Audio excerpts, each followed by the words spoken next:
All right, guys, the playoffs begin this week. You're playing Auburn. It's a night game on the road, high stakes, high pressure kind of a game. You knew the second you lost to South Carolina, you ran out of wiggle room. You win and you're in, and there are only 2 games left.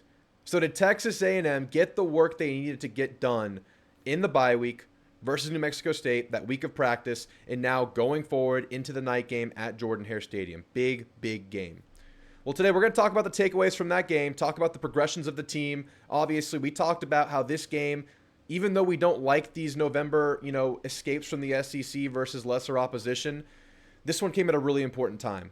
Because in that South Carolina game, we saw a lot of deficiencies, we saw a lot of problems, stuff we had kind of seen throughout the year, all kind of culminate in that game where you lost. You didn't score a point in the second half. You couldn't get short yardage, and that got worse once you lost Le'Veon. So you're learning life without Le'Veon Moss. Defense laid an egg on the road in addition to Lenora Sellers and company having a great game. So this game was the response to that. Obviously, you had the bye week too. A lot of work to get done.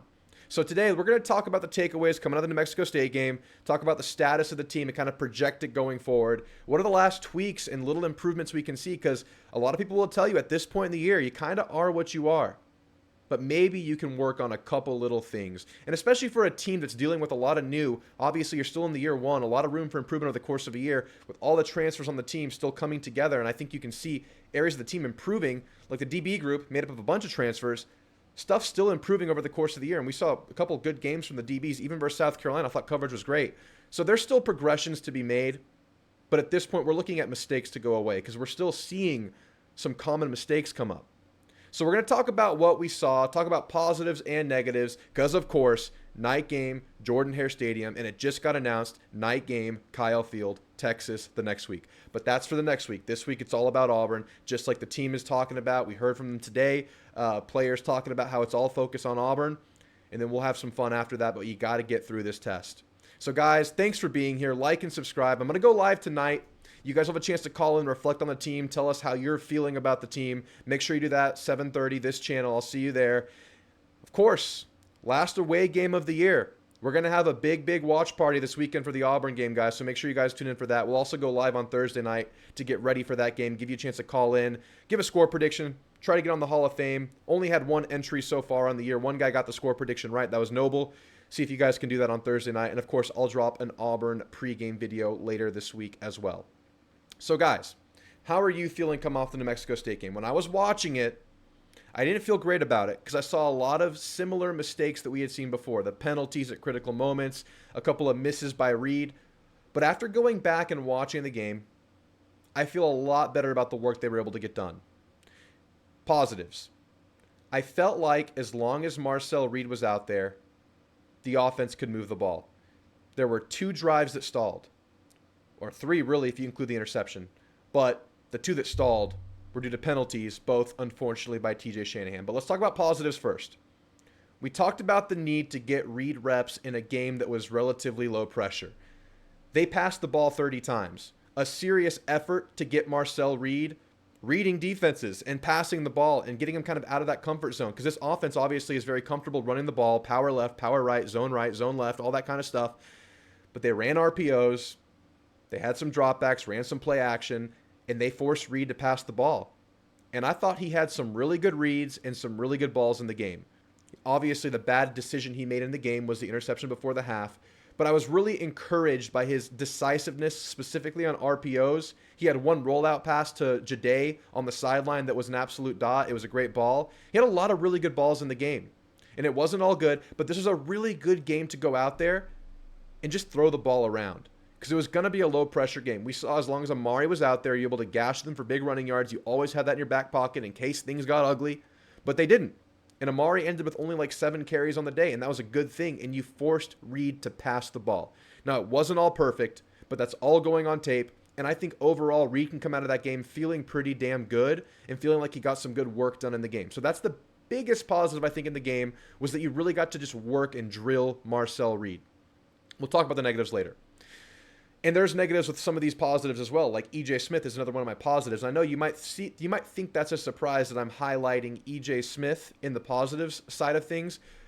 But similar dialogue to what we just had about Reed. It was really, really important just to work EJ Smith. I know there's a lot of talk about a gadget player, a defensive player going and playing running back, maybe Terry Bussey getting some running back look. If that's going to happen, we didn't get a hint at that in this game. It was all EJ Smith and a little bit of AJ Denoda, who played pretty well in his own right too. But as far as for EJ, obviously he has a lot to work on. Still hesitant, still takes a couple of lateral false steps when he's kind of deciding which hole he's going to take, reading his offensive line's gaps and all that stuff. A little bit of indecision there. He needs to hit the holes with conviction more consistently. But I would argue that he got incrementally better throughout the game. He had some plays where he was able to get us kind of 4 yards on demand, and that's positive, and that's what we need from him. But he has to be able to do that against Auburn and against Texas. It was one thing to do it against New Mexico State, undersized front seven, good blocking in the game, which we'll talk about in a second. Can he find those holes in a higher pressure game? Because if he's on the bench and he comes out and he's playing and he gets us 4 yards consistently, I think that's all we can really ask for at this point, knowing what we're getting from EJ Smith. Can he do that in a bigger game? He averaged 4 per carry in this game. You would like to see that number a little bit bigger versus this level of opposition. Obviously, he had the bad trip on a really well blocked play, critical point in the game. I think that was before the false start on 4th and 1. I may be wrong there, but it was late. No, that was before the interception. That would have given you a huge gain and put you in great position to score with a little bit more time on the clock. And Reed made that bad decision after that. He has to be able to take that when it's there. So he's going to play, guys. He's the RB2. If there's a gadget guy, I think it's just going to be a change of pace, a different look. Maybe you would almost call it like a trick play kind of a thing if they're going to put a Bravion Rogers, Javen Thomas, Dalton Brooks out there, something like that. You need EJ Smith to be productive. And he was all right in the game. I just think the big positive here is that he was able to get those reps, able to get his feet under him, because obviously throughout the year, he was very much third fiddle to the dynamic duo that we had going on in Amari and Moss. And, he got true running back 1 reps today, really, because Amari got shelved pretty early in the game. He has to keep improving. So we'll see what happens there. AJ Denoda looked pretty good, man, really decisive. If you're looking at the negatives for EJ Smith, it was the decision, indecisiveness, cutting, going at the right time, at the right pace, a little bit too choppy. Denoda's really good in that regard.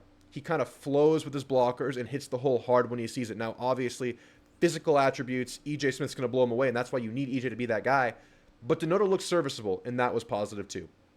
In the game, we saw a ton of 12 personnel, and they were dropping back in cover 3 the whole game. They went 12 personnel to combat it. Most of the best passing plays in the game were to the tight ends. Thor needs to be heavily involved in this passing game. Sure-handed, has catch and run stuff, gets open. Thor is developing into a really effective tight end. Great blocker, too.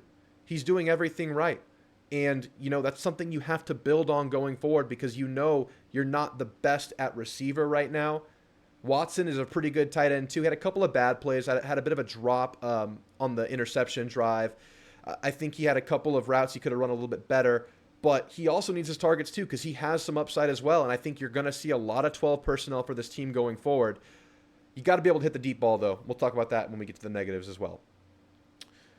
Offensive line had a really solid game, and that's exactly what you not only wanted to see, but needed to see against this level of opposition. A couple of breakdowns in the run game, a couple of bad pulls, but for the most part, you had really good protection in the game, really good protection, and you had some good holes for the running backs overall versus lesser opposition. You needed to see it. You did. You had some penalties, which we'll get to in a second. Defensively, really good all around.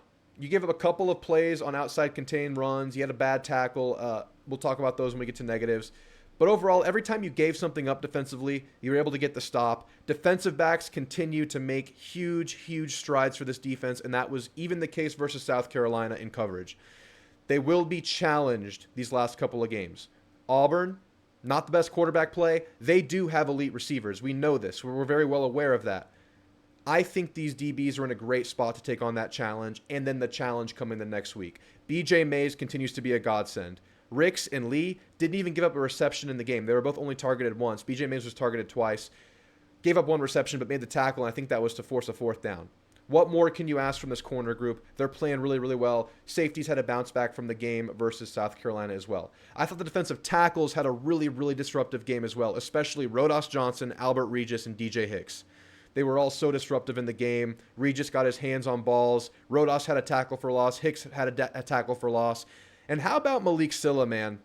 He's probably not a guy that's going to get a lot of productivity this year just because of the guys in front of him. But projecting for next year where you lose a lot of players on the D-line, he looks bigger. He looks stronger. He looks active. He looks willing. Really, really positive sign from Malik Silla. A position of need next year. Surprisingly, defensive line will become a position of need next year. You have Rylan Kennedy. You should have Regis back. You should have Hicks back. And now Silla can enter his name into that rotation because we're seeing his development kind of take off right now. And the only thing stopping him is the talent in front of him because Cassius Howell's still there. Obviously, you have Stewart and you have Scorton. And they both had great games as well. Let's talk about the negatives. And this is the most probably important piece coming out of this game because these are things the team will have in the forefront this week of practice because these are some things we've seen throughout the year. So starting with Reed, we hinted at it. As good as he was, maybe about a quarter of his passes were inaccurate, and some of them were pretty inaccurate. Of course, you're able to work past those in a game like this, but those will come to bite us in a bigger game, these next two games. We saw on the first play of the game, he overthrew another deep ball, and I will say of his 3 or 4 overthrows on open deep balls on the year, this was the closest one. It actually hit Ja'Day Walker's fingertips. Settle in early. Hit your open receivers. That was probably a touchdown to Ja'Day Walker if you're accurate and you put a little bit more air under that ball.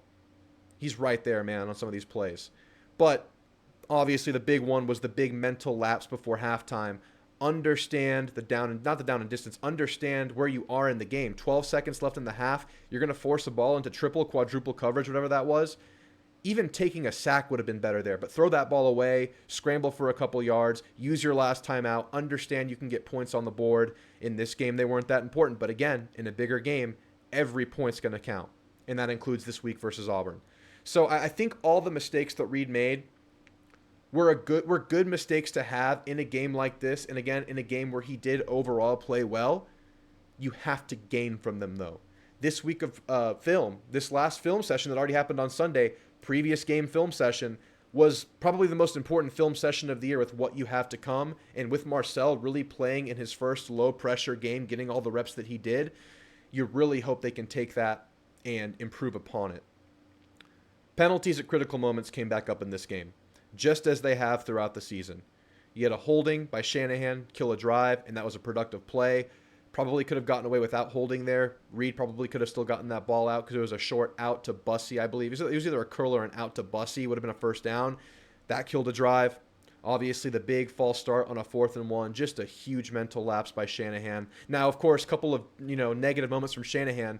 On Amari Daniels' 70-plus yard touchdown, Shanahan was the main puller on that power right play, and he took 2 defenders out in that play. So that's just the life of a young offensive lineman. You got to take some bad with the good, but now that he's gaining reps and the unknown nature of Chase Basantis' injury, you got to clean that stuff up, man. I really like Shanahan. I like the physical attributes. I like the nastiness. I like the blocking. It's the mistakes. It's the lapses, man. Got to clean that up. Hopefully he's better from that. Then you had the personal foul by Turner, and it was ticky-tack. If you rewatch the play, Elko acknowledged it was a ticky-tack personal foul. You can go back and watch. I'm not going to break it down. But here's what I'll say about Turner. And we're going to bring him up again on the negatives too. You know you're on the refs' scouting report now. You know they are aware that number 5 has known to do some extracurriculars. You cannot put yourself in that situation, even if you're going to be gentle, even if it's not a big deal. You just need to line up and play the next play if you're Shamar Turner. Now, what they were able to do in this game versus New Mexico State was bench him, and he didn't play the rest of the game. Elko talked about how they've tried to communicate it. They couldn't find the right way to teach it. The bench is maybe the best teacher in sports. Hopefully, it doesn't come back in these next 2 games. But the track record says that it probably will. Your only hope is that that bench taught him a lesson. Because that wasn't his only mistake in the game. You remember, obviously, the mistakes we had versus South Carolina. You were hitting. You weren't tackling. You were trying to hit him high. You weren't trying to snag him and bring him down from the waist or lower. In the game, one of the big runs you gave up were by way of Shamar Turner hitting the running back, not tackling. And he had the opportunity to tackle him. So a couple of big mistakes from Shamar Turner. Now, we just dogged on him. We all know how good Shamar Turner is. We know even if he's not tackling players, he is moving bodies on the offensive line. He is making space for linebackers. He is such an important player to this team. But we know one mistake can change a game, especially in these next two big ones coming up. Hopefully that bench taught him a lesson. Now, I highlighted the reps for EJ as a positive. Good work to get in for EJ Smith. Hopefully got a little bit more comfortable. We obviously still worry about the drop-off after Amari Daniels. All he needs to do is be solid and get us 4 yards of carry. Will he be able to do that against Auburn? Do you trust that he can? I think there's a chance he can, but if I'm telling you honestly, I'm not confident in it right now. Now, the big hope is that he gained and he learned and he went to the film room this week after a huge share of handoffs this game, and he can grow and, understand what kind of player he is for this team. But you're still nervous about the spot. Now, I ask you guys this. How much would this team be willing just to ride Amari Daniels? Because we saw like the year with Travion Williams, lead back, majority of carries per game, 30 carries in some games, 30 plus carries some games for like a lead back role. Is this team willing to put Amari in that kind of a role? Because I feel like that might be the best as far as productivity. But it's such a risk, man. If you add some wear and tear to Amari and he goes down, you're shit out of luck. So you kind of need another running back to step up with how this running back room looks. You're in a really bad spot in the running back room overall. Because, maybe you can get something out of Denoda. We'll see there. And maybe you have a gadget play up there. But really, you just need EJ to be solid, man. Can he take that next step? I can't help but look at that as a point of apprehension for this team going forward. And I'm sure you guys too. So would you guys be willing to give Amari that kind of a lead back, share of the carries? It'd be nerve-wracking, man, but you might have to do it. You might have to do it. And I would still be interested to see who else they were willing to put back there. Maybe they do throw a DB back there. We'll see this game if they have anything up their sleeves. Defensively, of course, we just talked about it. You give up outside contain on a few runs. A&M is a primarily cover one defense. Everyone's in man coverage. You have a robber. You have a high zone. That's the defense we're typically in a majority of the time. When receivers force the nickels and corners to turn their back to plays quickly, and the running back's man has to be Johnny on the spot, and so does that robber. And usually that's a safety. Usually it's maybe a Dalton Brooks in that kind of that middle zone. Those guys have to be on time, in the right spot, and quickly to stop these runs. Because we saw that, I think maybe the opening play of the game defensively, all the corners, all the DBs turned their backs to the run play, and Dalton Brooks was a little bit late. Couldn't make the tackle. Running back squirts through for like a 10-yard gain. So your cover one, those two guys, the running back's man, the robber, those guys have a super important role in the team, and hopefully getting a couple more of those on film will help them, because we saw in the two losses that A&M has sustained this year, Notre Dame and South Carolina, you gave up explosives by way of bad angles, bad gap discipline. So last chance, man. Last chance to clean that up. And it hasn't been every game where you've seen this. You've had games where this has been really good, like Arkansas, for instance, Missouri, for instance. You've had games where you've really been able to stuff the run. But you got to be careful, man. They're going to keep running cover one, and those guys will continue to be in that island, on that island. It's just their assignment. That's just football. That's what they have to do. Just be disciplined and execute. That's going to do it for my big negatives as far as the ones we're out there for. We saw Connor Wigman play. Unfortunately, wasn't great. He looked very much out of it. Didn't look very active. Didn't look very live. He threw an interception. Are we pretty nervous if Reed goes down at this point? Can Connor bounce back? Can Connor be a quality backup quarterback? I don't know what he's dealing with between the ears. I'm sure getting benched isn't good for a quarterback's psyche. You hate to see it. It really sucks because we all love Connor. It's just really unfortunate to see what he's become, but he needs to stay ready, man. Reed is not a big guy. One play away from Connor being QB1 again, and it didn't look good this game. Now, positive side, Miles O'Neal looked really good in his 6 passes. 5 out of 6 completions. Really, really good arm talent. Really, really good arm strength. An out from the opposite hash was completed. He completed a touchdown pass. Looked really good. Looked really big for a true freshman. Really positive stuff to see from Miles O'Neal and the backup receivers. I thought the 2s and the 3s in the game outside of Connor played really, really well. The defense especially. I thought the backups played really well. And remember versus McNeese, the backups did not play well defensively. You gave up a lot of rushing yards defensively when you had the backups in.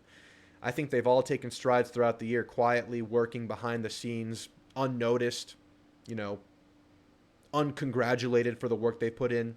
And And I thought they looked really, really good in the game. So I'm really happy for all those guys. Happy for all the seniors who will never play again, getting minutes and getting snaps in the game. I was happy to see all that stuff. The backup quarterback is somewhat of a worry coming out of it. But overall, coming out of the game, relative to when I watched it, like I said, I feel good about the work they put in. You don't feel great about only getting 38 points. That was caused by penalties. 2 penalties stopped you from putting points on the board, and the interception by Marcel. You could be looking at easily 50-plus if those 3 things don't happen. The false start, the holding, and the interception, because you were moving the ball very, very consistently. So I want to see tight ends get more involved. I want to see you connect on deep shots. I want to see E.J. Smith just be solid. Don't be great. Get 4 yards consistently, and you're good. Because I think Amari is there for us. I think Amari's going to be a great lead back. But EJ has to get 4 consistently. And of course, this late in the season, like I said, you are what you are. But where can we see incremental improvements? Where can we see things incrementally get cleaned up? Like I said, important week of practice. And this Auburn game is absolutely everything. One of the biggest non-rivalry November games in recent history. I can't think of one that was bigger than this one coming up right now, because you have everything on the line, and they have no pressure, Auburn does, and they're coming off of a pretty good game. We will send out, I'll make a preview for that game, drop it sometime this week, probably Tuesday, Wednesday. We'll go live tonight, watch party for the game Saturday. It's going to be a hell of a 2 weeks, guys. I hope you're ready for it. This is Aggie football at its very best. Unlike we've seen in recent years, this could be really special, but it's going to be nerve-wracking. So I hope to see you guys again in these next shows coming up. It's going to be the busiest few weeks that I'm going to be doing throughout the whole year. I can't wait for it. It's going to be fireworks. It's going to be so exciting. I'll see you guys Monday night, live show, 7:30. Thanks for watching. Like and sub. Gig 'em.